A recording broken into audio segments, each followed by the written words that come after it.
বলে একটা সপ্তাহ হইছে সন্তান আমারে মা বইলা ডাকে না। কেন ডাকে না কয় আমি একদিন একটা সামান্য অন্যায় দেখছি, একটু ধমক দিছি, সন্তান অভিমান কইরা মা কয় না। বাসায় আইসা নিজে নিজে খানা খাইয়া বের হয়ে যায়, আমার দিকে তাকায় না, মা বলে ডাক দেয় না। আব্বাজান সান্ত্বনা দিয়া কয় বিবি ঘুমাও, খানাও খাও। সন্তান ভুল বুঝতে পাইরা একটু পরে আইসা তোমারে মা বলে ডাকবে। আব্বাজান ডাক দিয়ে কয় স্বামী বুঝাইতে পারি না, যতবার আমি খানার প্লেট সামনে নেই আমার মুখে খানা যায় না, আমার ঘুমের বিছানায় ঘুম আসে না, আমার ঘুম থেকে খানা থেকে আমার কলিজার সন্তানের মা ডাকে এত মজা আমি বুঝাইতে পারবো না রে স্বামী। আমার সন্তান যখন আমারে আম্মু বলি একটা ডাক দেয়, আমার কলিজা ঠান্ডা হয়ে যায়। ও সন্তানেরা, ওই মা ওই বাবাকে কে ভুলে গেছো? ওই মা বাবা বেঁচে থাকতেও তো রত্ন হিসাবে দোয়া নিতে পারলা না, আবার এই ময়দানে কত কপাল পরা বসে আছে, মা নাই বাবাও নাই। জীবনে আর 1000 বার চাইলেও মা বলে ডাক দিতে পারবে না, আর কোনদিন বাবা বলিয়া ডাক দিতে পারবে না। আর যার মা বাবা বেঁচে আছে, তোমার কপাল কত ভালো, এখনো সময় আছে, তওবা করিয়া মাকে পাইলে হাত ধইরা দোয়া নিও। মাকে যদি বলতে পারো মা, আজকে ওয়াজের প্যান্ডেলে দেখলাম কত যুবকের চোখে পানি, আমার চোখে পানি নাই কেন মা? মনে হয় তোমার মনে আমি অনেক কষ্ট দিয়েছি, আমার আল্লাহ বেজার হয়ে গেছে। আজ তুমি আমার মাথায় হাত দিয়া দোয়া করে দাও, আর কোনদিন তোমাকে কষ্ট দিব না, বেয়াদবি করব না। মাকে যদি বলতে পারো, দেখবি মায়ের চোখের কোঠায় পানি চলে আসবে। সন্তানটারে ডাক দিয়া বলবে বাবা আয় আয়, আমার বুকে আয়। মা একটা ডাক দিয়া মাথায় হাত দিয়ে একটা ডাক দিবে, ও আরশে আজিমের মালিক, আমার সন্তানটাকে কবুল করে নাও। ওরে যতই বাহাদুরি করি না কেন, আল্লাহর কসম, মা বাবার চোখের পানি আর দোয়া ছাড়া এই চেয়ারে বসতে পারি নাই রে বাবা। ওই মা বাবার চোখের পানি আর দোয়া কসম তুমি আলেম হইতে পারো নাই।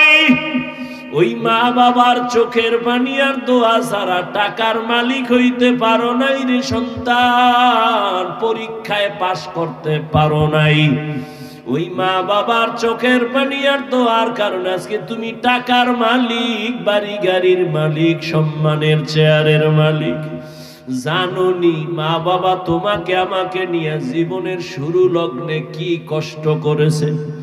এমনও বাবা মা ছিল দিনে কাজ না করলে ঘরের চুলায় আগুন জ্বলে নাই।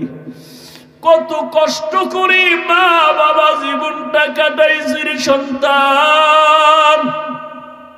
মাঝে মাঝে মায়ের মনে চাইতো ফল খাবে, টাকার কারণে কিনতে পারে নাই।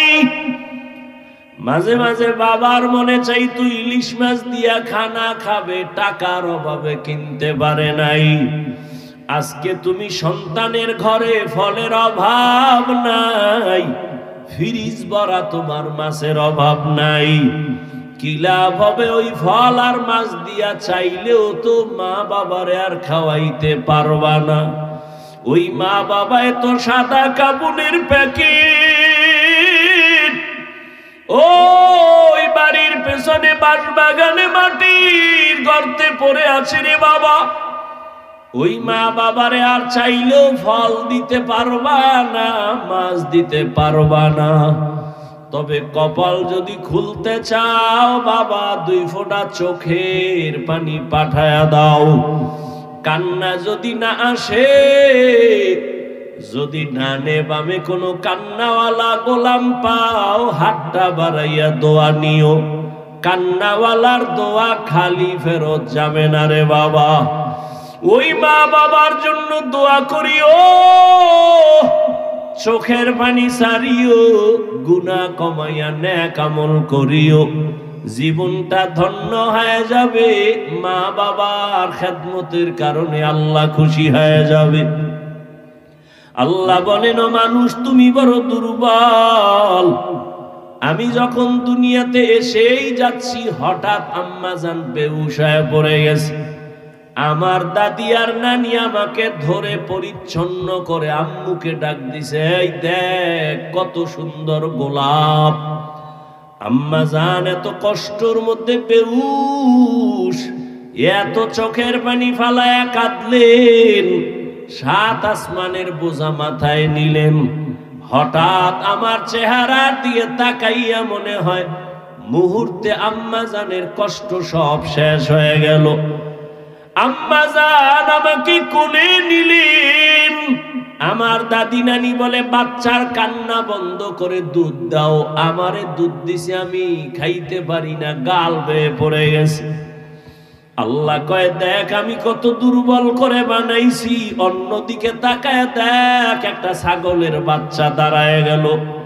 ডানে বামে সাহায্যকারী কেউ নাই। মায়ের দুধ কোথায় কেউ দেখায় দেয় না। ছাগলের বাচ্চা খুঁজা খুঁজা মায়ের ওলানে মুখ লাগায় দিছে। মায়ের ওলান দেখি শক্ত, দুধ আসে না। কাউকে গিয়া বলে না আমারে ঔষধ দাও। ওই ছাগলের বাচ্চাটাকে আল্লাহ পাক এমন ভাবে বানাইছেন, ওর কপালের সামনের অংশ বড় শক্ত। কাউকে জিজ্ঞাসাও করে নাই। ওই কপালের অগ্রভাগ দিয়া মায়ের ওলানে জোরে জোরে কয়েকটা আঘাত করা মাত্র ওলানটা নরম হয়ে গেছে। বাচ্চাটা মুখ লাগানো মাত্র দুধ ভেতরে চলে আসছে। একটু চিন্তা করো, একটা ছাগলের বাচ্চার কাছে তুমি আমি কেমন দুর্বল হয়ে পড়েছি। দুনিয়াতে মানুষের মতো দুর্বল কোন প্রাণী আল্লাহ বানান নাই। একটা পিপিলিকার কাছেও দুর্বল, একটা মশার কাছেও দুর্বল। আল্লাহ বলেন, এই দুর্বলতা নিয়ে কেমনে তুমি জান্নাতের পথে চলবা? মেধার বেলায় দুর্বল, দুনিয়ার বেলায় দুর্বল, আখিরাতের জ্ঞানের বেলায় তুমি দুর্বল। আবার যেই দুনিয়ার মধ্য দিয়া জান্নাতে যাইবা, দুনিয়ার পরিবেশ বড় খারাপ, চারদিকে গুনাহ, করতে না চাইলে জোর করে করাবে। গুনাহ করতে না চাইলেও তোমাকে জোর করে করানো হবে। তুমি যদি চোখের হেফাজত করতে চাও, তোমার চোখ হেফাজত করতে দিবে না। আবার তোমার পরিবেশ বড় খারাপ। অন্যদিকে তোমাকে পেছন থেকে টানতেছে 3 শ্রেণীর শয়তান। এক শয়তান হলো জিন শয়তান, আর এক শয়তান মানুষ শয়তান, আর এক শয়তান তোমার বডির ভেতরে নফস শয়তান। এত ঝামেলার মধ্যে বলো আমি দুর্বল কেমনে জান্নাতের পথে যাব? অন্যের সাহায্য ছাড়া চলা যাবেই না। এখন বলে তাহলে সাহায্য আমি কার কাছে চাইব? বলে 3টা দুর্বলতা যার নাই তার কাছ থেকে সাহায্য চাইলেই পাইবা। 1 নাম্বার দুর্বলতা নাই মানে তার পেছনে কোনো টান নাই। দুনিয়াতে যত মানুষের পেছনে টান, সামনে যত যেতে চাই পেছন থেকে আমার সন্তান ডাকে বাবা দাও, স্ত্রী বলে দাও, মা বলে দাও, বাবা বলে দাও। যত আগাতে চাই পেছনে তত টান। 2 নাম্বার দুর্বলতায় জমিনে যার অভাব নাই। দুনিয়াতে একটা মানুষও পাওয়া যাবে না যার অভাব নাই, বরং যার টাকা যত বেশি তার অভাব তত বড়। যত বড় লোক সব অভাবী। গরিবেরা যদি বড় লোকের কাজ না করেও ভঙ্গু, জনমের মতো ভঙ্গু। ওর খানা পাকায় দেয় কাজের লোক, কারণ বিয়া করছে চৌধুরী বংশের মাইয়া, পাক কইরা খাওয়াইতে পারবে না, আগুনের কাছে গেলে চেহারাটা ঝলসে যাবে, এই জন্য বউ দিয়া পাকায় না, কাজের মাইয়ার হাতের পাক খায়। কপাল কত সুন্দর, এমন কপাল আপন স্ত্রীর হাতের খানা কপালে নাই। ওরে আল্লাহর গোলাম, দুনিয়াতে অভাব ছাড়া কেউ নাই। 3 নম্বরে যার কোনো স্বার্থ নাই, দুনিয়াতে খুঁজে দেখলাম স্বার্থ ছাড়া কোনো মানুষ নাই। অভাব নাই, স্বার্থ নাই, পেছনে টান নাই, এমন কোনো মানুষ নাই। তবে হ্যাঁ, একজনই মাত্র পাবো যার 3টা দুর্বলতা নাই, পেছনে টান নাই, স্বার্থ নাই, অভাব নাই। তিনি হলেন একমাত্র আমার আল্লাহ। রাজনীতির ময়দানটাকে নোংরা করে ফেলেছে এই মদখোর, সুদখোর আর ধান্দাবাজার চান্দাবাজেরা। ওলামায়ে কেরাম কোরআন হাতে নিয়ে রাজনীতির ময়দানে নামতে হবে। নাপাক করতে দেয়া যাবে না। নাপাক তো বহু বছর খাইছেন, আর কত আর কত। বসে বসে চাপাবাজি করে ইসলাম আর কোরআনে রাজনীতি নাই। কি বুঝাতে চায়? বলে ইসলাম ও কোরআন সব দিক থেকে কমপ্লিট, রাষ্ট্রের ব্যাপারে কোরআন শরীফ দুর্বল। আপনারা দুর্বল কোরআন মানেন। রসুল কি মদিনার রাষ্ট্র চালায় নাই? ওমরে ফারুক রাষ্ট্র পরিচালনা করেন নাই? আবু বকর সিদ্দিক রাষ্ট্র চালান নাই?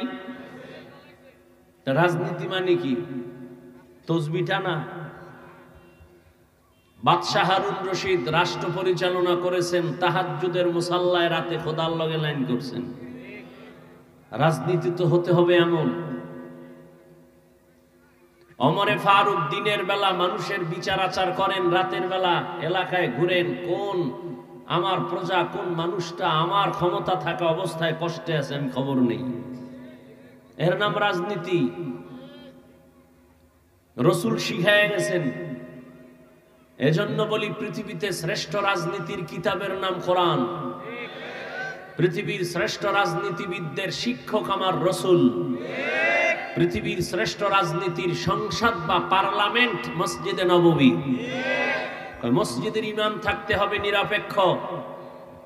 নতুন করে স্লোগান দাও মুসলমান যুবক বাবারা, ইমামকে নিরপেক্ষ থাকতে হলে কমিটির প্রত্যেকটা দায়িত্বশীল নিরপেক্ষ থাকতে হবে। কমিটির কোন সদস্য যদি পচা ধান্দা রাজনীতি করে, ইমাম সাহেব কোরআন নিয়ে ইসলামের রাজনীতি করবে মাইক লাগায়া। এই থামো, আবেগ কন্ট্রোল করতে হবে। আবার ডাক আসবে ময়দানে, আবার আন্দোলন। তবে কোন নেতার জন্য না, কোন দল ক্ষমতায় উঠাবার আর নামানোর জন্য না, জালেমের বিরুদ্ধে। সবাই ঠিক ঠিক বলে ইসলাম চায়, সবাই চায়, কিন্তু মুরগিটা শিয়ালের হাতে দিয়ে রাখছে। শিয়ালের কয় মুরগি রাখলাম আমানত, 3 দিন পরে নিব। শিয়াল পণ্ডিত বলে দোয়াও চাই মাফও চাই, জিন্দা কেন মরাও পাইতা না। শিয়ালের হাতে মুরগি দিলে যা হবে, ধর্মের চাবি সুদখোর আর বেনামাজির হাতে দিলে তাই হবে। দিছে কারা? কে দিছে? ভোটের আগের রাতে টাকা খাইয়া কেবলা ঘুরে গেছে। আল্লাহ হেদায়েত দান করুন। বর্তমান বাংলাদেশে কিছু উলামায়ে কেরাম আছেন রানিং, এখন চেয়ারম্যান, জানেননি? এখন চেয়ারম্যান জানেন? সারা বাংলাদেশের চেয়ারম্যান এক জায়গায় করো, আর ওই উলামায়ে কেরাম ইউনিয়ন কিভাবে চালায় সব এক জায়গায় করো। উলামায়ে কেরাম কিছু জাতিকে দিতে না পারলেও চুরি করবে না, দুর্নীতি করবে না। আল্লাহ হেদায়েত দান করুন। উলামায়ে কেরাম গতকাল আজ আলোচনা করেছেন। আমি আপনাদের দোয়া নিতে আসছি। বিদায়ের সময় মাত্র শুরু। অন্য প্যান্ডেলে বা আমার অভ্যাস অনুযায়ী বিদায়ের বেলা মাত্র বয়ান শুরু করতেছি, এখনো করি নেই। তবে একটা পয়েন্ট মনে রাখবেন, বক্তার ওয়াজ বয়ান তার ব্যক্তিগত আমল আর এলেমের বাহাদুরিতে হয় না, সবকিছু হয় শ্রোতাদের অন্তরের মোহাব্বত আর আকর্ষণের উপর। জানি না আপনাদের অন্তরের হালাত কি, ওই অনুযায়ী আল্লাহ বয়ান বের করবেন। এবং কতটা সময় এখানে বয়ান হবে, কয়টা কথা হবে, সব বাজেট হয়ে আছে। কমও করা যাবে না, বেশিও করা যাবে না। তবে যারা এখানে আসছেন আপনাদের কপাল ভালো। তবে পুরা ভালো বলা যাবে না যদি দোয়া কপালে না থাকে। অনেক কপাল পরা আছে, বসছে ঠিকই, ঘন্টাকে ঘন্টা বয়ান শুনবে, মোনাজাত দিবে না। বুজুর্গ মানুষ তো, গুনাহ নাই, মোনাজাত দিয়ে লাভ কি? গিয়া বাইরে গিয়া দেখবেন বিড়ি টানে। যদি দোয়া করে চোখে পানি নিয়ে তওবা করে যেতে পারেন, আপনার মতো ভালো কপালওয়ালা আর কে হতে পারে? আজকে এখানে ওয়াজ, রসুলের হাদিস মতে প্যান্ডেল এত দামি যে বসার সাথে সাথে সবার গুনাহ মাফ। কিন্তু কপাল খারাপ যে এই ওয়াজের উপলক্ষে আবার মার্কেটও আছে, দোকানপাট আছে, আছে। সেখানে যুবক যুবতী অবাধে ঘুরে,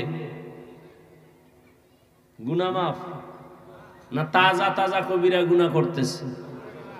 ওয়াজ উপলক্ষে এই গুনার আসর কেন, এর দায়ভার কে নিবে? এই চক্ষুষ্মান জাতি, ওয়াজ উপলক্ষে দোকান কেন? দুই একটা চায়ের দোকান থাকতে পারে, দূরের মানুষ চা পান করবে, বিস্কিট খাবে। এমন দোকান কেন? খেলনার দোকান, বেলুনের দোকান, এমন দোকান হবে কেন কোরআনের বাগানের পাশে যে মহিলা আসতে হবে, যুবক যুবতী ঘুরবে? খুব ভাবেন, চিল্লা চিল্লি না করে ভাবেন আসলে কথাগুলো কি, এবং এই গুনাহের দায়ভার কে নিবে? বহু মানুষ ওখানে অবাধে ঘুরে গল্প করে, তাজা তাজা কবিরা গুনাহ করে, বলার মানুষ নাই, কে বলবে, কে শুনবে? মানুষ অন্যায়ের উপরে চলতে চলতে সত্য কথাটাকেও এখন অন্যায় মনে করে। বলবে হুজুর দাওয়াত না দিলে কি হইব, তোমার এখানে না আইলে কি হইব? তুমি ধাক্কা ওদিকে দাও কেন, আমার ধাক্কা নাই। যেই বক্তারে দাওয়াত না দিলে কি হবে, আমি বলবো তোমার এখানে না আসলে কি হবে? রিজিকের মালিক কি ওয়াজ না আল্লাহ? হুজুরেরা পরের বাড়ি খায়, নিজের বাড়ি কে খায়? সবাই তো পরেরটা খায়। আমগো মানুষ হাতিয়া দেয়, না নিলে কষ্ট পায়। আর যারা বুকের উপরে ছুরি মাইরা খায়, এর দোষ নাই। শাটার টান দিয়া বন্ধ করে টাকা চায়, ওই যে বলছি ধান্দাবাজ আর চান্দাবাজ। এই জমিনের মধ্যে উলামায়ে কেরাম যেই পরিমাণ কষ্ট করে, এই পরিমাণ কষ্ট পৃথিবীর দ্বিতীয় কোনো মানুষ করে না। খুব বুঝেন, কথা বুঝেন, তালে লাফাইছেন বহু বছর, বুঝেন। দুনিয়াতে উলামায়ে কেরামের মতো কষ্ট কেউ করে না, করে উলামায়ে কেরামের মতো করে না। নাম্বার 2, দুনিয়ার মানুষ কষ্ট করে নিজের পেটের জন্য, পরিবারের জন্য। উলামায়ে কেরাম নিঃস্বার্থভাবে কষ্ট করে উম্মতের জন্য। এজন্য বলি, জাতি, যুবক, জীবনে বহু বন্ধু পেয়েছো, সব স্বার্থপর। তোমার জীবনের কলিজার আপন নিঃস্বার্থ বন্ধু একমাত্র উলামায়ে কেরাম। কি পরিমাণ আমাদের গালি দাও সব আমরা জানি, কানে শুনি, একটা গালির জবাব দেই না। তোমার পার্শ্বে দাঁড়াইলে তোমার প্রস্রাব করে পানি নাও না, বিড়ি টানো, গাঞ্জা খাও, নেশা পান করো, ওদিকে না তাকায় হাসি মুখে সালামটা আলেমরা আগে দেয়, বুকে লাগায়। যদি তোমার মতো জ্ঞানী হইতাম তাহলে কানের উপর একটা থাপ্পড় দিয়া বলতাম, দূরে সর, তোর গায়ের থেকে গন্ধ আসে। তোমরা আলেমকে বোকা বলো না, আমরা এই জন্য বোকা, নাহলে কানের পর্দা ফাটায় দিতাম।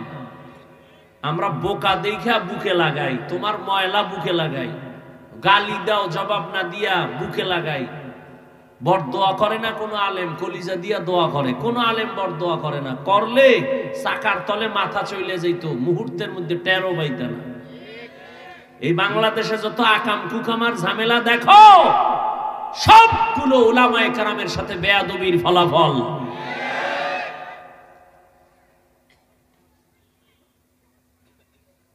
আল্লাহ হেদায়েত দান করুন। উলামায়ে কেরাম তোমার কলিজার বন্ধু, এছাড়া আর কেউ নেই, সব স্বার্থপর। স্বার্থে আঘাত লাগলে শুধু সদস্য দলের নাম কাটবে না, কল্লা কেটে দিবে। এর নাম সোনার বাংলার রাজনীতি। দলের থেকে নাম কাটে না, কল্লা কাটে। এর নাম সোনার বাংলার রাজনীতি। কিন্তু ভালো করে জেনে রাখো, আল্লাহর দ্বীন ইসলাম কোরআন ছাড়াই জমিনে কেউ শান্তি দিতে পারবে না, কোনোদিনও না, সম্ভবই না। মোবাইল বানায় মোবাইলওয়ালা ক্যাটালগ দিছে কেমনে চালাইলে সুন্দর থাকবে, তুমি মাস্তানি করলে মোবাইল হ্যাং হয়ে যাবে।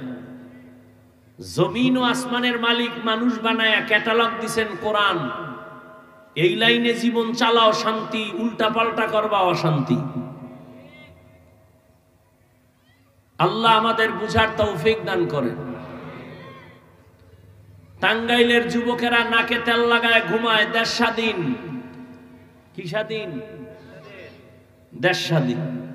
আর ঢাকার শহরে মা বোনেরা সাংবাদিক সম্মেলন করে আমগো দেহ ব্যবসা নতুন করে অধিকার চাই, আমরা দেহ ব্যবসা করে খাইতাম, আবার সে অধিকার ফেরত চাই। মুসলমান তো স্বাধীনের আওয়াজ সেদিন দিবে যেদিন ইসলামের স্বাধীন হবে। মুসলমান তো চুপচাপ ঘুমাতে পারবে না, মুসলমান নিশ্চিন্তে ঘুমাবে সেদিন এদেশের প্রত্যেকটা মসজিদ মাদ্রাসা ময়দানে গ্রামগঞ্জে উলামায়ে কেরাম বুক ফুলাইয়া কলিজা দিয়া বয়ান করবেন। কোন বেনামাজি সুদখোরের অনুমতি লাগবে না যেদিন। এদেশের মুসলমান আরামে নিশ্চিন্তে ঘুমাবে সেদিন এদেশের প্রত্যেকটা মাদ্রাসা মসজিদের কমিটির মধ্যে বেনামাজি থাকবে না যেদিন।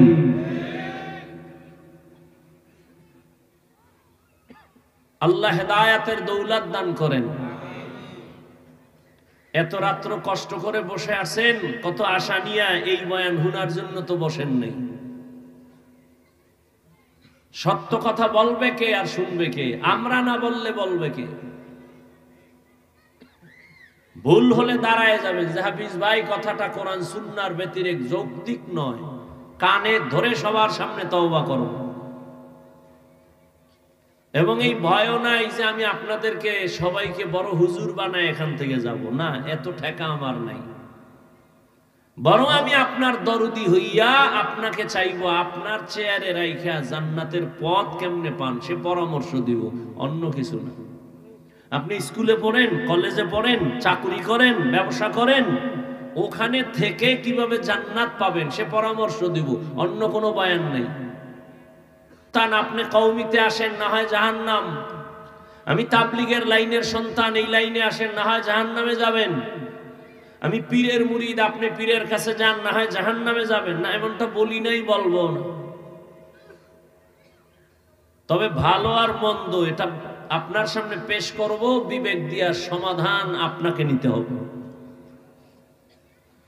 ইয়া আইয়ুহাল্লাযীনা আমানুস্তাঈনু বিস-সাবরি ওয়াস-সালাহ ইন্নাল্লাহা মা'আস-সাবিরিন। আল্লাহ বলেন, হে মুমিন, তোমরা সাহায্য প্রার্থনা করো সবর ও সালাতের মাধ্যমে। নিশ্চিত আমি আল্লাহ সাবিরিন যারা তাদের বন্ধু হয়ে থাকবো। এই যুবক বাবা, মোনাজাতটা দিয়ে চলে যাব, তুমি বাসায় যাও, আমার জরুরত নাই। আর উঠার ব্যারাম থাকলে ভিতরে ঢুকছো কেন? কত আলেমরা মাঠে বসা, কত সাদা দাড়িওয়ালারা বসা, এদের ডেঙ্গিয়ে বের হও, ভয় লাগে না? মাওলায় যদি বাসায় আগে না নেয় যাইতে পারবা? একজনে 1.5 ঘন্টা আগে রওনা হয়েছে, সবার আগে বাসায় যাবে। আর একজনে কয় মোনাজাত না দিয়ে যাবো না। তো মোনাজাত দিয়ে বিদায় হেরে গিয়ে দেয় রাস্তার মাঝে খাড়ায় রয়েছে, চাক্কা 3টা ভাঙচার হয়ে গেছে। এখন এই রাত্রে হসপিটাল পাবে কই? উনি তো চলে গেছে। আর ওই যে আগে বাসায় যাইব বইলা এই লোকটা চাক্কাও ঠিক করতে পারে নাই, হাঁটতে হাঁটতে রওনা হইয়া ফজরের সময় গিয়া বাসায় হাজির। মাওলায় না নিলে তুমি যাবা কেমনে? আল্লাহ হেদায়েতের দৌলত দান করে। এই মজলিস বড় দামি, তোমার কাছে দামি মনে হয় না? থানার পুলিশ আসামি ধরে থানায় নিয়ে বেতের বাড়ি দিছে, চিল্লায় যদিও চোখে পানি নেই, কান্দে না। কিন্তু এই প্যান্ডেল কেমন প্যান্ডেল যে একজন আল্লাহর ওলি বয়ান করে আর ওই কোনায় বয়ে এক যুবক হাউ মাউ করে কাঁদে। ওরে মারলো কে? থানায় নিয়ে আসামিকে পুলিশ মারে, কাঁদে না। আর ওয়াজের প্যান্ডেলে মানুষ কাঁদে, বলো তো ওকে মারলো কে? কুত্তারে আল্লাহ বিবেক দেয় না, মানুষকে দিছে। একটু ভাবো, মানুষকে আল্লাহ বিবেক দিয়েছে, কুত্তা শুয়ারের দেয় নাই। ভালো মন্দ যাচাই করো, ভাবো এই প্যান্ডেলটা কেমন প্যান্ডেল যে মাইক ছাড়া কান্দে। তোমার চোখে পানি নেই কেন? তুমি আর একজনের পানি দেখে তুমি ভাবতেছো কাঁদে কেন? প্রশ্ন নিজেকে করো, যদি আকল ঠিক থাকে ও কাঁদে, আমি কাঁদি না কেন? প্রশ্ন নিজেকে করো। তুমি প্রশ্ন করো এই লোকটা চিৎকার দিল কেন কোরআনের বাগানে বসে? প্রশ্ন ওকে করো না, তোমাকে করো, তুমি চিৎকার দাওনি কেন? এটা হাসার প্যান্ডেল না কান্নার প্যান্ডেল? তো কান্নার প্যান্ডেলে কান্না করা স্বাভাবিক, কান্না না আসা অস্বাভাবিক। কান্না যার আসছে তোর কপাল ভালো, তোমার কান্না কেন আসে না? তুমি তওবা করো। তোমার উপরে কে বেজার? নাকি মা বাবা বেজার, না আল্লাহ বেজার? ভাবো।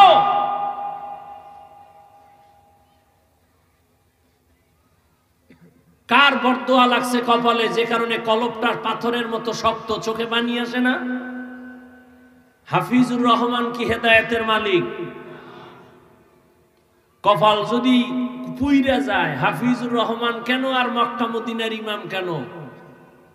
স্বয়ং রসুল যার চেহারা মোবারক একবার দেখলে জাহান্নামের আগুন হারাম, যে রসুলের চেহারা মোবারকের দিকে তাকাইলে পেটের ক্ষুধা থাকে না, সেই রসুলকে 13 বছর দেখলো, বয়ান শুনলো, কালেমা পড়েনি।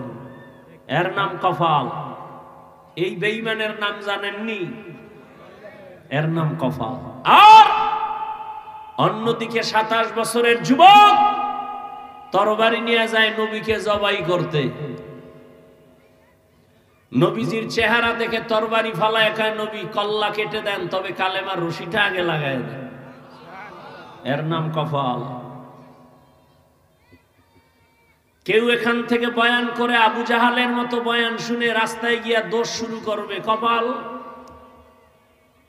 আর কেউ ওমরের মতো মেজাজ নিয়ে বৈশা গুনার কথা স্মরণ করে তওবা করবে, আরে আমি ভাবছিলাম অনেক বড়, আসলে তো আমি কুত্তার চেয়েও খারাপ।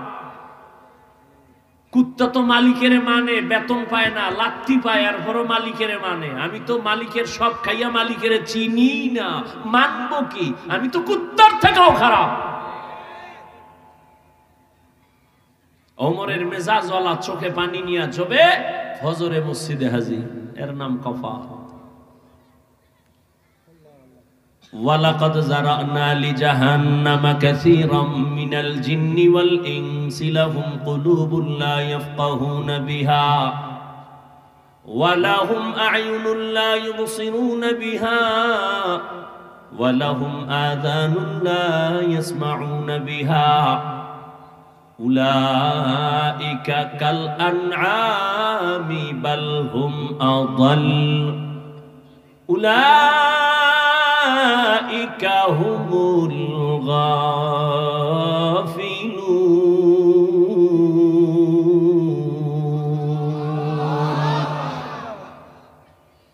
আল্লাহ বলেন অধিকাংশ মানুষ জাহান্নামে যাবে,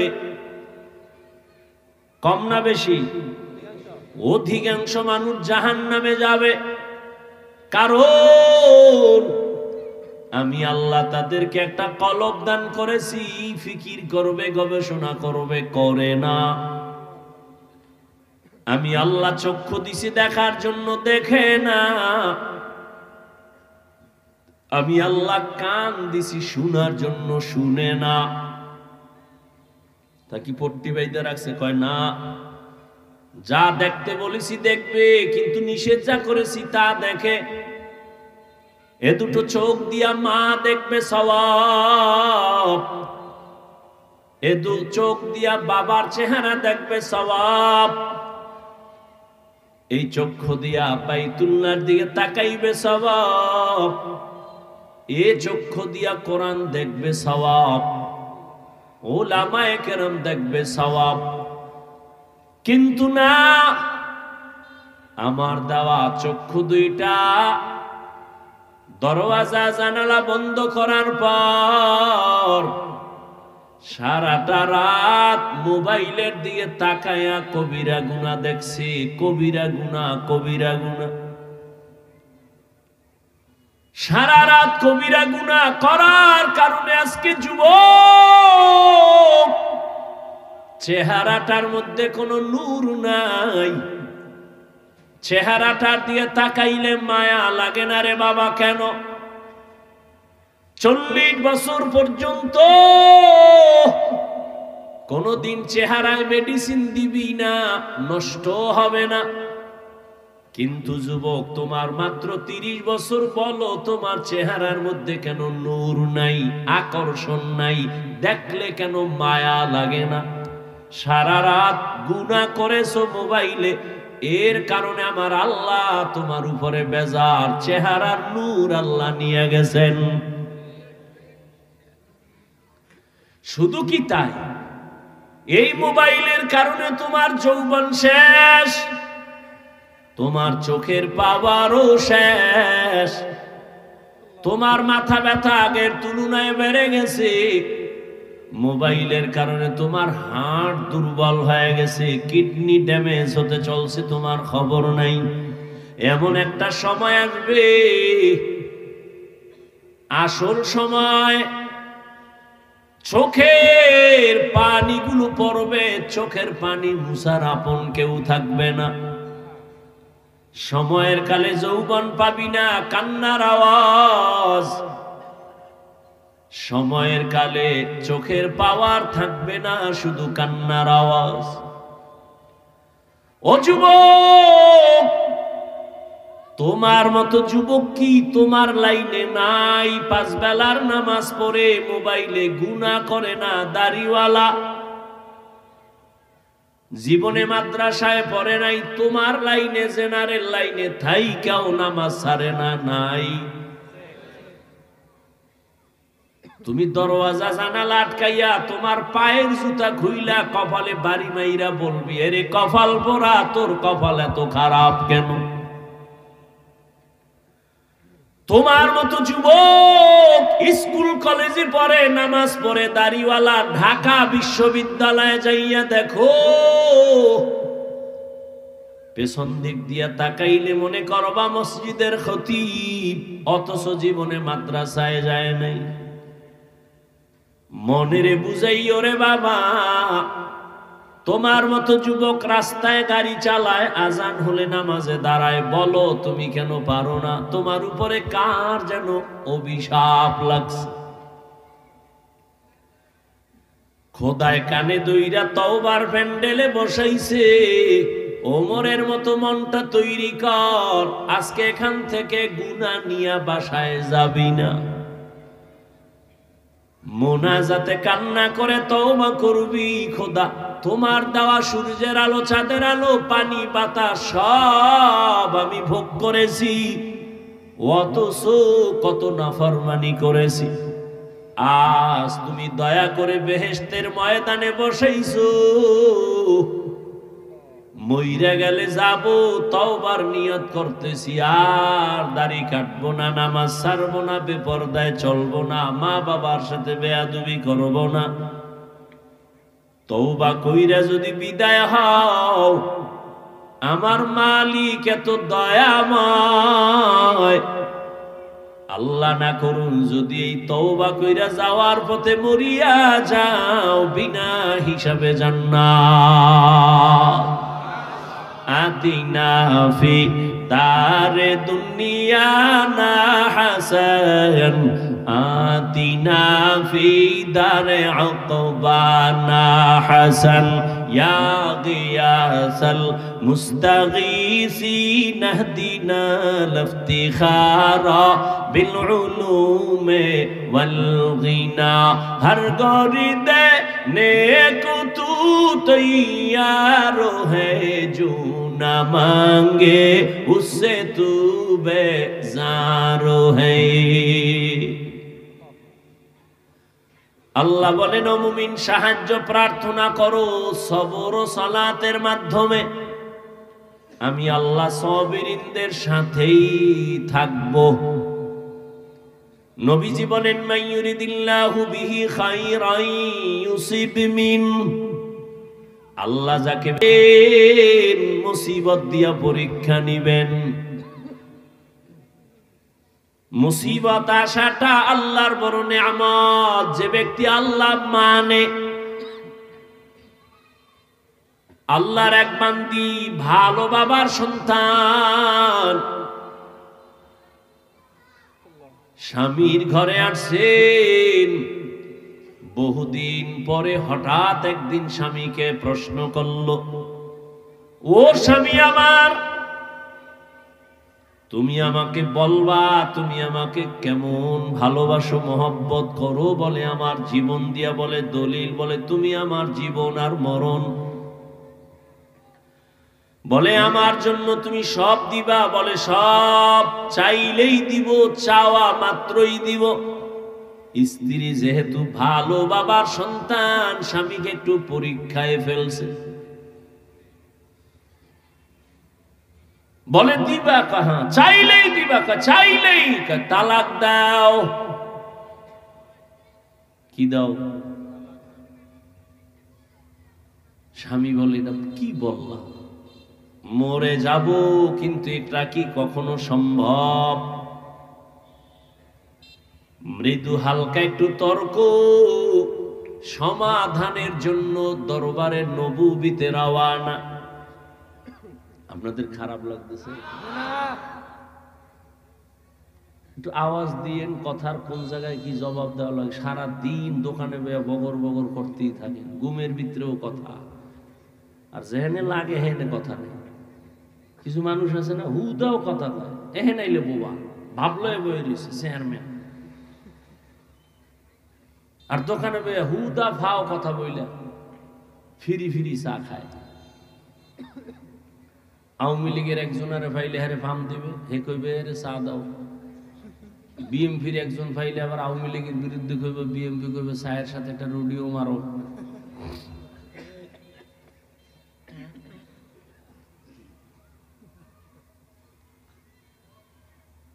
স্বামী আর স্ত্রীর মাঝে মৃদু তর্ক,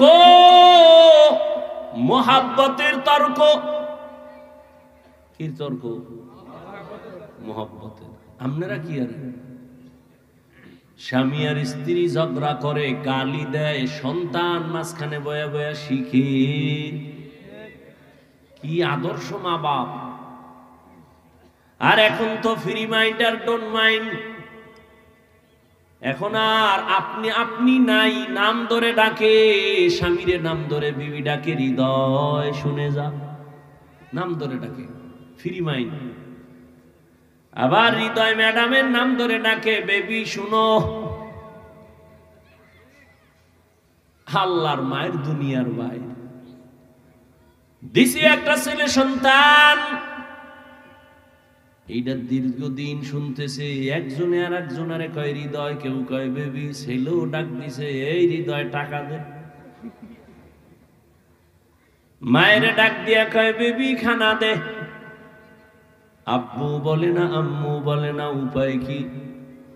ঘটকের ডাক দিয়া কয় কপাল খারাপ, ছেলে আব্বু ডাকে না, আম্মু ডাকে না, কলিজা ছিঁড়ে যায়। কি করার? কয় শিখাই শুনি। কয় না, উপায় কি? ডোন্ট মাইন্ড আর ফ্রি মাইন্ডে জুতার বাড়ি। আর কি করবি? ছেলেটারে মাঝখানে বসাইয়া স্বামী আর স্ত্রী একজন আর একজনের আব্বু আম্মু কাওয়ার রিহার্সাল দে। একবার বউরে তুই কা আম্মু, বউ কইবে স্বামীরে আব্বু। এটা শিখা, নাইলে উপায় কি? নাইলে জুতা দিয়া কপালে বাইরা। ফ্রি মাইন্ডের ফলাফল লই আলা। মিছা কইতেছি? ঘরের এক রুমের মধ্যে মা বাবা মোবাইল চালায়, আর অন্যদিকে সন্তানের মোবাইল দিছে, ও আর এক রুমে মোবাইল চালায়। মোটামুটি পুরা বাড়িটার মধ্যে সারা রাত কবিরা গুনার প্র্যাকটিস চলে। মা বাবায় ছুরি ছাড়া গলাটারে জবাইয়ের রাস্তায় নিয়ে এবার তাবিজ নিয়ে তোরায় হুজুর একটা তাবিজ দেন, সন্তান কথা শুনে না। কত বাচ্চারে মা বাবা মোবাইল দিছে, এখন আর বাচ্চা মাও বলে না, বাবাও বলে না, বোবা বোবা ভাব, কথাই বলে না। একজনে কয় হুজুর একটু তেল ভরা পানি ভরা দিবেন নি? আমি বললাম জুতা ভরা দিলেও কাজ হবে না। জিন্দেগি মে বন্দগি তু কর নাহি, जिंदगी में बंदगी तू कर नहीं, जिंदगी में बंदगी शर्मिंदा है, जिंदगी में बंदगी शर्मिंदा है। यहाँ हम सब मुसाफिर दिल ना लगा,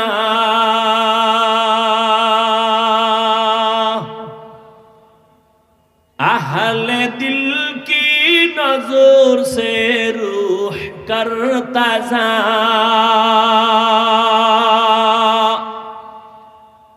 यहाँ हम सब मुसाफिर दिल ना लगा,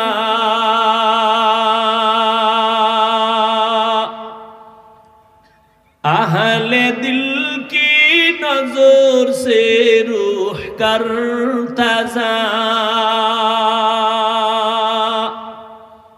शाह दौलत सब फकीर घर नेक नहीं, शाह दौलत सब फकीर घर नेक नहीं, जिंदगी में बंदगी तू कर नहीं,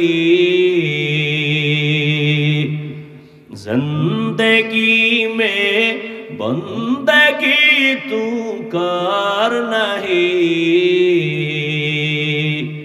जिंदगी में बंदगी शर्मिंदा है, जिंदगी में बंदगी शर्मिंदा है, जिंदगी में बंदगी कुन बंदगी, बंदगी बे जिंदगी शर्मिंदगी।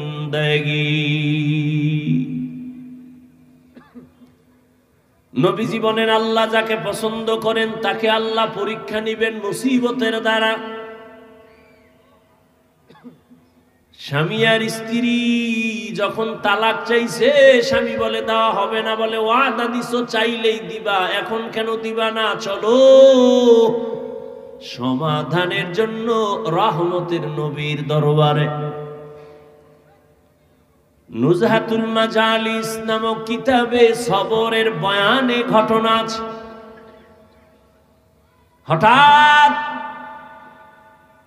রাস্তার মাঝে গিয়া স্বামী বেচারা পড়ে গিয়া পাও ভেঙ্গে গেল, চিৎকার দেয় আমাকে ধর। চোখ বেয়ে বেয়ে পানি পড়ছে, আমি বস সহ্য করতে পারি না ব্যথা, আমাকে ধরো। ও মালিক আমারে মাফ করো। স্ত্রী কয় নবীর দরবার বাদ, চলো বাড়ি চলো।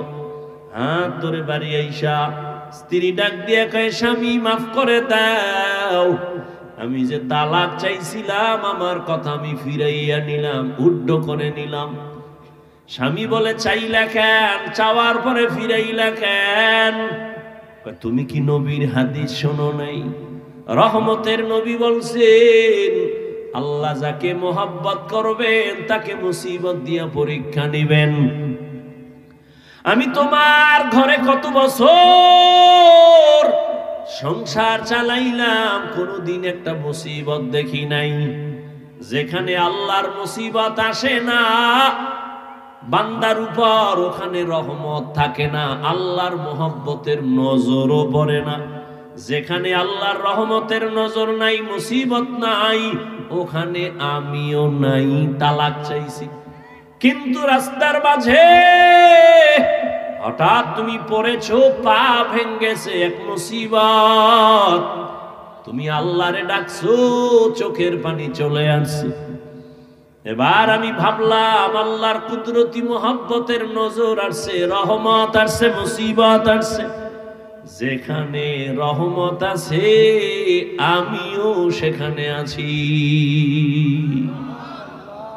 আতিনা ফি দারে দুনিয়া না হাসান, আতিনা ফি দারে উকবা না হাসান, ইয়া গিয়াসাল মুস্তাগীসিন ইহদিনা লিফতিখারা বিল উলুমি ওয়াল গিনা। আল্লাহ বলেন সাহায্য প্রার্থনা করো। কথাটা কোনো বেঈমানকে বলেন নাই, মুমিনকে বলেছেন। প্রশ্ন, আল্লাহ মুমিনকে কেন বলেছেন, বেঈমানকে বলেন নাই কেন? এর একমাত্র সংক্ষিপ্ত জবাব, জান্নাত শুধু মুমিন পাবে, কোনো বেঈমান কখনো জান্নাত পাবে না। জান্নাত কারা পাবে? এই বয়ান শেষ, বক্তব্য শেষ, বাকি শুধু হাত দুইটা উঠাবো, মোনাজাতটা দিব, আর হাত যদি উঠাইয়েই ফালাই চিল্লাইলো আর 1 বছর আগে দেখা হবে না, মোনাজাতের হাতও আর নামবে না।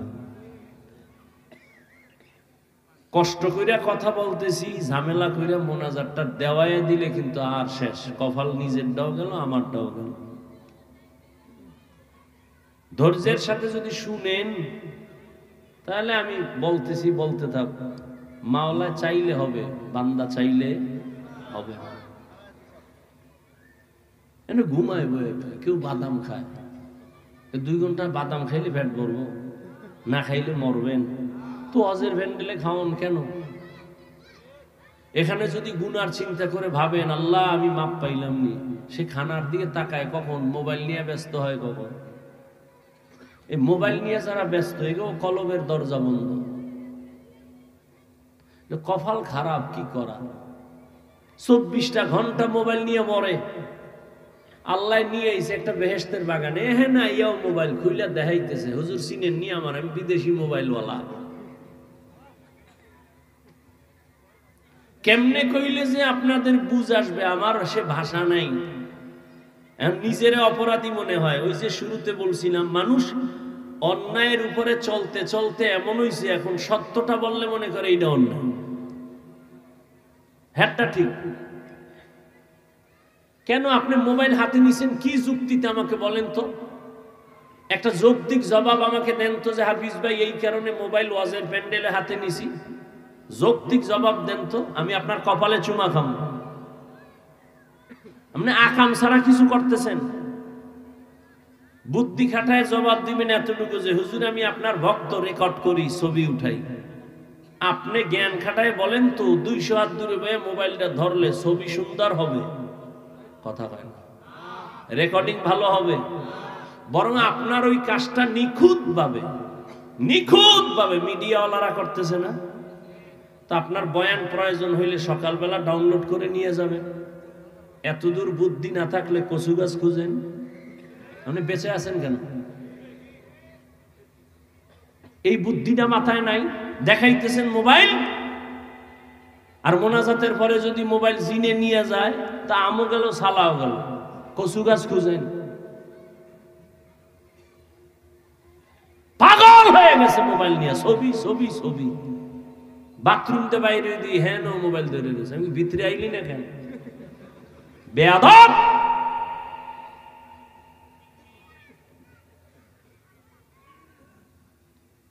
সরকারের অর্ডার ছাড়া আর মদিনার অর্ডার ছাড়া ভিন্ন কোনো কারণে ছবি তোলা 1000 কোটি বার হারাম, কবিরা গুনাহ। পাগল হয়ে গেছে ছবির জন্য। সালাম নাই কালাম নাই, হাতটা বাড়ায় দেয়, ওদিকে মোবাইল ধরে রাখছে, হুজুরের লাগে হাত মিলেছে। এটা সওয়াব হইব না গুনাহ হইব? এটা সালাম না ফ্যাশন? কিসের সালাম?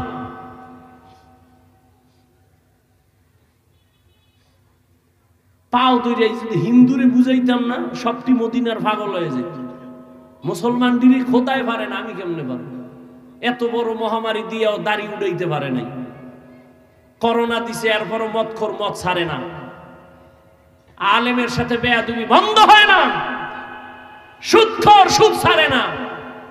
তা আমি কি পারবো?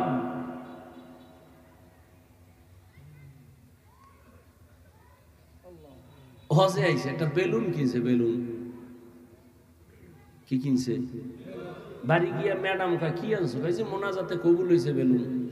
বেলুন হাসেন আপনারা? আমার দুটো জুতের দিয়ে বাড়ি দিল আমি খুশি হইতাম। আমার এত কষ্ট নিয়ে কথাটা বলতেছি। মানুষ এত নষ্ট হইল কেন? কারণ কি? একটা প্লাস্টিকের মাছ কিনছে, বিশাল বড় তিমি মাছ। এটার খান্দে ঝুলাইতে ঝুলাইতে যাইতেছে বাড়ি। ওয়াজের ফল।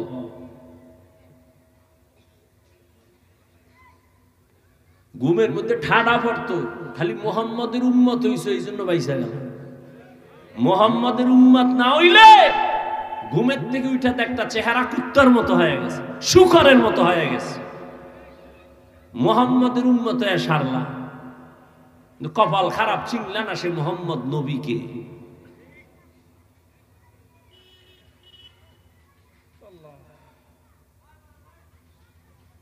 আমি এতক্ষণ চিল্লাইতেছি, একবারও কি বলছি এই যুবকেরা স্কুলে তালা দিয়া মাদ্রাসায় যা?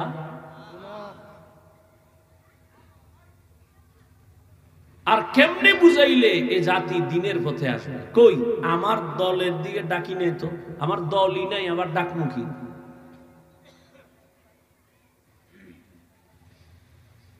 আল্লাহ বলেন সাহায্য প্রার্থনা করো। মুমিনকে বলেছেন কেন জান্নাত পাবে মুমিন, কোন বেঈমান জান্নাত পাবে না।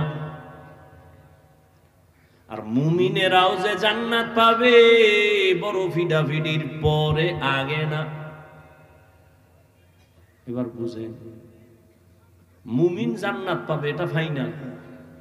তবে মুমিন যে ভাবে কত ফিডা আছে কপালে। কেন আপনারা জানেন, স্মরণ করায় দিচ্ছি 1 মিনিট। রহমতের নবী বলেছেন আমার আগে একদল চালাক উম্মত ছিল, বনি ইসরাঈলেরা এত চালাক, নিজেদের মধ্যে হিংসার দ্বন্দ্ব করিয়া করিয়া দলে দলে দলে দলে ভাগ হয়ে 72 দল হয়েছিল। আমার উম্মত আরো চালাক, আমার উম্মতের মধ্যে আরো একটা দল বেড়ে যাবে। কয় দল হবে টোটাল? কুল্লুহুম ফিন্নার, সব জাহান্নামে যাবে, ইল্লা মিল্লাতান ওয়াহিদা, এক দল জান্নাতে যাবে। ক্বালু মান হিয়া ইয়া রাসূলুল্লাহ, সাহাবায়ে কেরাম বললেন ইয়া রাসূলুল্লাহ, যেই দলটা জান্নাতে যাবে তাদের পরিচয় কি? রহমতের নবী বলেন মা আনা আলাইহি ওয়া আসহাবি। নবী যদি বলতেন আমি মুহাম্মদের আদর্শ যারা মানবে জান্নাতি, যথেষ্ট ছিল। কিন্তু নবী এতটুকু বলেন নাই। নবী বলেন আমি মুহাম্মদ আর আমার সাহাবায়ে কেরাম যে আদর্শের উপরে আছে, এই আদর্শ মানিয়া যারা চলবে তারা জান্নাতে যাবে। অতএব এখন ভালো করে শুনেন, দুনিয়ার মধ্যে যারা বলে আমি মুহাম্মদ নবী মানি, সাহাবা মানি না, তাদেরকে ভেবে নাও তারা মুসলমান ঠিক, তবে ৭২ দল জাহান্নামীদের অন্তর্ভুক্ত। আর একটা পয়েন্ট এখানে আপনারা হয়তো শুনেন নাই, শুনে থাকলে আবার শুনেন। ৭২ দল জাহান্নামে যাবে। এই যে ৭২ দল জাহান্নামী, এখানে কোনো হিন্দু নাই, বৌদ্ধ নাই, খ্রিস্টান নাই, ইহুদি নাই, সব মুমিন আর মুসলমান। এই যে ৭২ দল জাহান্নামী, এরা কি বিধর্মী? প্রত্যেকটা ৭২ দলের লোক মুমিন মুসলমানের ভেতর থেকে। এবার বুঝেন কোন কাতারে আছি, চিন্তা করেন। আল্লাহ আমাদের সবাইকে হেদায়েত দান করেন। আল্লাহ বলেন সাহায্য প্রার্থনা করো হে মুমিন। এখন প্রশ্ন হলো সাহায্য চাইতে বললেন কেন? সাহায্য তো চাইবে ওই ব্যক্তি যে একা চলতে পারে না, সে আরেকজনের সাহায্য চায়। আল্লাহ বলেন মুমিন তোমরা সাহায্য প্রার্থনা করো। কেন সেই প্রশ্নটা 1 মিনিটে বলবো, বুঝেন। নাম্বার 2, সাহায্য যদি প্রয়োজন হয় কার থেকে আমরা চাইবো সেটাও আমাদের ফয়সালার বিষয়। যদিও জিগাইলে সবাই কইবো আল্লাহর কাছে চাইবো, কিন্তু এটা তাজা মিথ্যা কথা।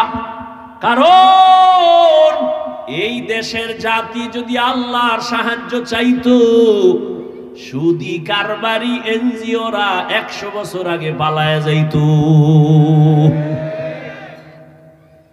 বরং এখন এনজিও আরো জেতা হয়ে গেছে। 20 বছরে যে গর্তের মধ্যে ছিল, এখন স্বাধীন হওয়ার পরে তাজা, কি তাজা হয়ে গেছে সব এনজিও। আল্লাহ হেদায়েত দান করেন।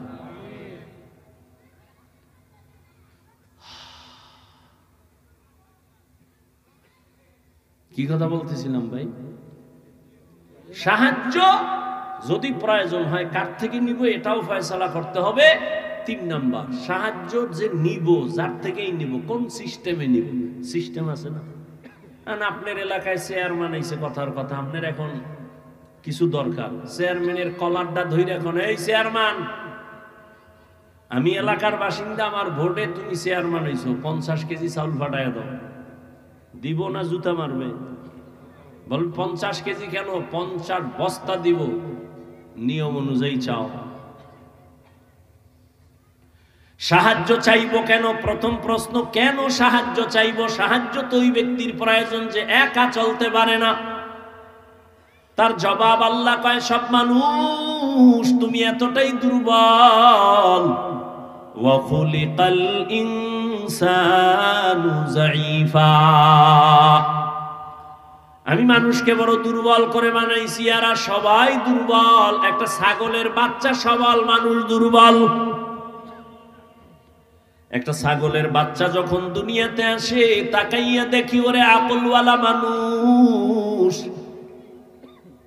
ছাগলের বাচ্চা দুনিয়াতে আসা মাত্র 4 পায়ে দাঁড়ায় যায়, ডানে বামে সাহায্যকারী কেউ নাই। তুমি আমি এখন যে মাস্তানি ভাব নিয়ে চলি, তুমি আমি কি ছিলাম দুনিয়াতে যখন আসছিলাম? ইয়া আইয়ুহান নাস আনতুমুল ফুকারাউ ইলাল্লাহ ওয়াল্লাহু হুয়াল গানিয়্যুল হামিদ।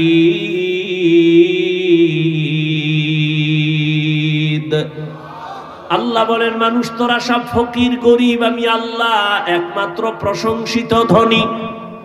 আল্লাহর কোনো পেছনে টান নাই, ছেলে মেয়ে নাই, স্বার্থ নাই, অভাব নাই। ওই আল্লাহর কাছে চাইলেই আল্লাহর বান্দা পেয়ে যাবে, কিন্তু চাওয়া লাইন মতো চাও, লাইন ছাড়া চাইলে হবে না। বলে কেমন লাইন? 1 ধৈর্যের মাধ্যমে চাও, 2 নামাজের মাধ্যমে চাও। আজ আমাদের ধৈর্য নাই, নামাজেরও খবর নাই। ওরে আল্লাহর গোলাম, ও যুবক বাবারা, আমি শুরু থেকেই তো তোমাদের বলতেছি, তুমি স্কুলে পড়ো আলহামদুলিল্লাহ, বাধা নাই, চাকরি করো বাধা নাই, ওখানে থাইকা আল্লাহর হুকুম মতো আগাও। তোমার মতো যুবক স্কুল কলেজে পড়িয়াও তো পারো নামাজ পড়তে, কেন তুমি পড়ো না? ও পর্দার আড়ালের আম্মা জান বোনেরা, আপনার মতো কত মা পর্দা করে, স্বামীর মাল হেফাজত করে, মোবাইলে চরিত্র বিক্রি করে না, নামাজ ছাড়ে না, আপনি কেন পারবেন না? ও যুবক বাবারা, বৃদ্ধ বাবাজি, এখনো সময় আছে তওবা করার। জীবনে তো গুনাহ কম করেন নাই, এখনো আল্লাহর কাছে তওবা করেন। মনে মনে যদি বলতে পারেন, হে মালিক, জীবনে শয়তানের ধোঁকায় পড়ে গুনাহ করেছি, মনে হয় জানো গুনার কারণে আমার হাত না পাক, আমার চোখ না পাক, জিহ্বা না পাক, অন্তর না পাক, এ গুনাহ নিয়ে কবরে যেতে চাই না রে আল্লাহ। দুনিয়াতে একটা মশার কামড় সইতে পারি না, কবরে গুনাহ নিয়ে গেলে আযাব কেমনে সহ্য করব? তওবা করে নিলাম রে মালিক, মরিয়া গেল আর নামাজ ছাড়বো না, দাড়ি কাটবো না, বেপরদায় চলবো না। ও আমার বাবাজিরা, ও পর্দার আড়ালের মা বোনেরা, ও যুবক, যদি তওবা করার মতো অন্তর তৈরি হয়, মনে মনে আল্লাহকে বলো, ও আল্লাহ, তুমি তো রিজিকের মালিক, হায়াতের মালিক, সম্মানের মালিক। মরিয়া যাই আর বেঁচে থাকি আর কোনদিন চাকরি করি, ব্যবসা করি, তোমাকে ভুলবো না। উলামায়ে কেরামের পরামর্শ নিয়ে নবীর তরিকায় চলবো, মা বাবার দোয়া নিয়া, মুরব্বী শিক্ষকদের দোয়া নিয়া চলবো, আর গুনাহ করব না। তওবা করার মতো যদি কারো অন্তর তৈরি হয়, মুনাফিকি যদি না থাকে, খাঁটি তওবার নিয়ত যাদের আছে, দুটো হাত আল্লাহকে দেখাইয়া দাও।